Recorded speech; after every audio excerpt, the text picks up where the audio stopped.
ખેડા જિલ્લામાં નડિયાદની ડાહી લક્ષ્મી લાઇબ્રેરી ખાતે દર મહિનાના પ્રથમ રવિવારે ગ્રંથનો પંથ શીર્ષક હેઠળ ગુજરાતી ભાષાના પુસ્તકો, ફિલ્મો, નાટકો ઉપર વ્યાખ્યાન કરવામાં આવે છે.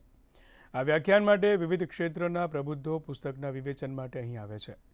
આજની 131મી કડીમાં વ્રજવાણીનો ઢોલી, જે લોકવાર્તા ઉપરથી હેલ્લારો ગુજરાતી મૂવી બની હતી, તે નિર્માતા લેખક અભિષેક શાહ ગુજરાતી ભાષા ઉપર વક્તવ્ય આપવામાં આવ્યું હતું.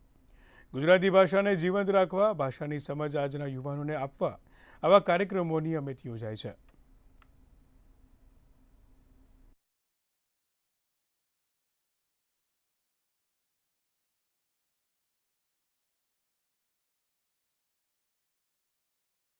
મને મારી ભાષા પ્રત્યે બહુ પ્રેમ છે ને એટલે જ મારી ભાષામાં ફિલ્મો બનાવું છું. મને એવું છે કે આપણી ભાષામાં બહુ જ ઓછી વખત એવી ફિલ્મો બની છે કે જે સમાજને કશુંક આપતી હોય, અને એટલે એ જ પ્રયત્ન છે સતત કે આપણી ભાષામાં આપણા લોકો સમજે, એ ભાષામાં આપણા ગુજરાતી બોલતા સમજતા લોકોને સમજાય એવી ભાષામાં કશુંક એવું સમાજને આપવું, પણ એવું કશુંક સર્જન કે જે એ લોકો સાથે કમ્યુનિકેટ કરે, પ્રત્યાયન સાધે, એવો પ્રયત્ન સતત રહ્યો છે.